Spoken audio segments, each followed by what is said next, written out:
Good morning, everyone. This is Rodee. This is 8 for 8. It's 8 o'clock Eastern Time. Today's topic is guilt, shame, and what's holding you back. And perhaps responsibility as well. You know, we talked a couple weeks ago about resistance, and resistance shows up in all kinds of different ways.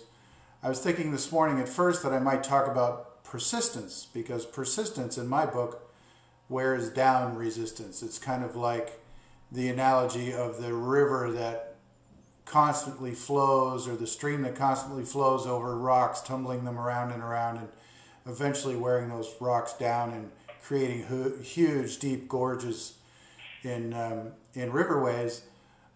It can be the same with kind of applying spiritual practices to the things that are bothering us in our lives. But then I got thinking about what is the biggest thing that holds people back. And I think really the biggest thing is not feeling good enough. And when you don't feel good enough, right behind that, or perhaps in front of it, is guilt and shame. And the more I work with people, it really comes down to, you know, we've talked about this before.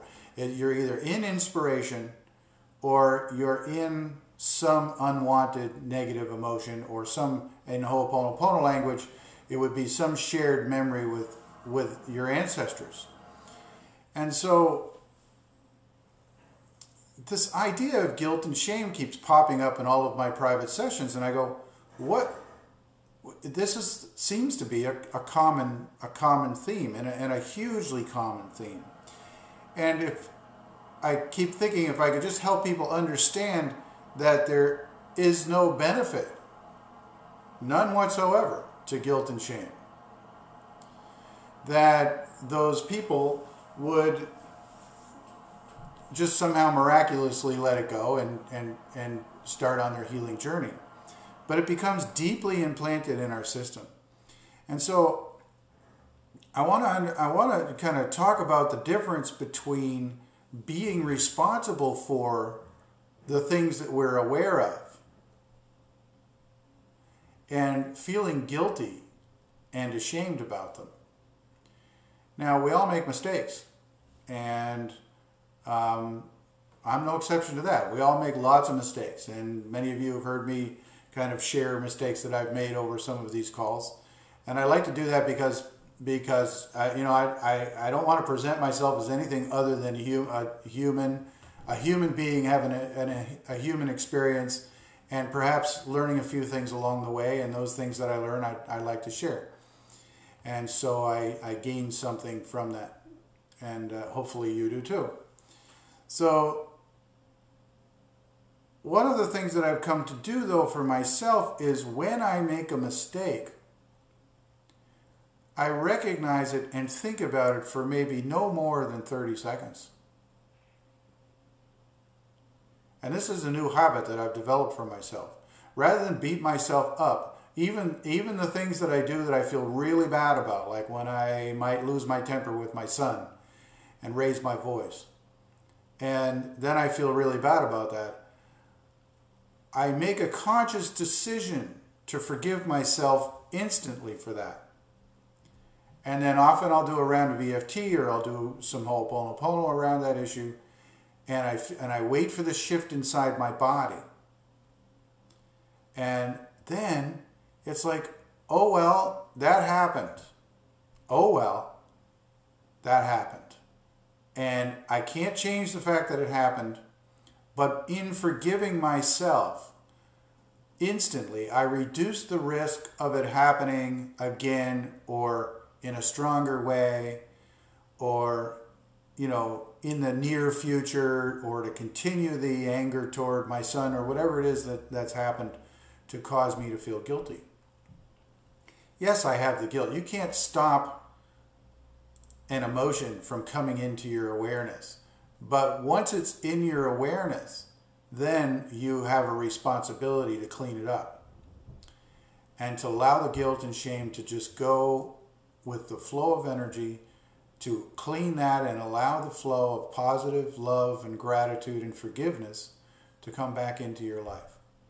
So I encourage you this week to recognize over and over and over, to become aware of even the tiniest little things that you are guilty about. And forgive yourself instantly.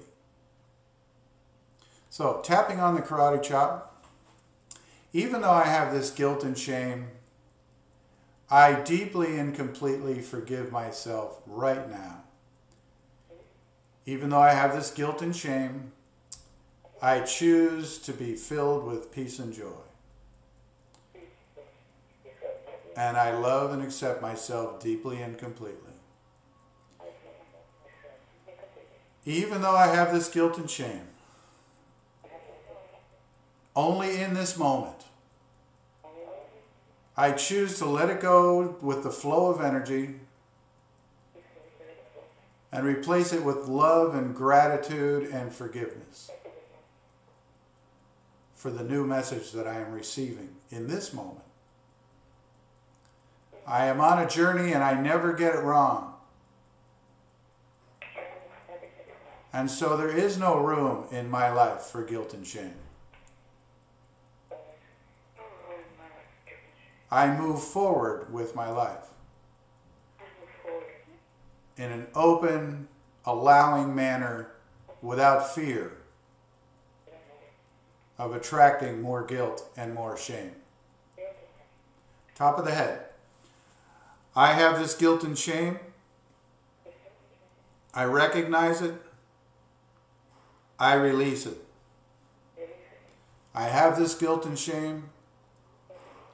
I recognize it. I release it to the universe. I have this guilt and shame. I'm aware of it. Oh well. It's not doing me any good. And I love and forgive myself deeply and completely. Under the eye, I have this guilt and shame. Under the nose, nothing is holding me back.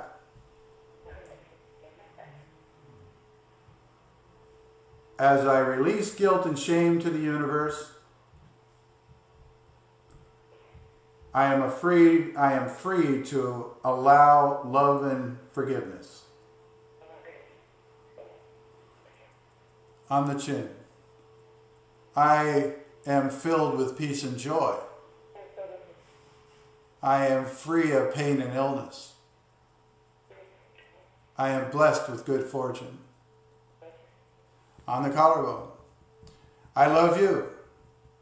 I'm sorry. Please forgive me. Thank you. Under the arm, guilt and shame has very little place in my life. In the recognizing of it, I will then release it and move forward. And I love and forgive myself deeply and completely.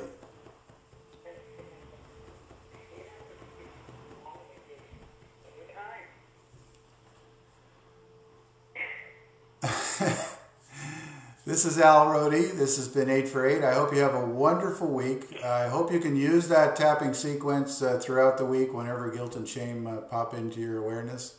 And please comment on the blog. I would appreciate when you go to the recording link, there is a place to comment, and I do try every week to at least make one comment in response.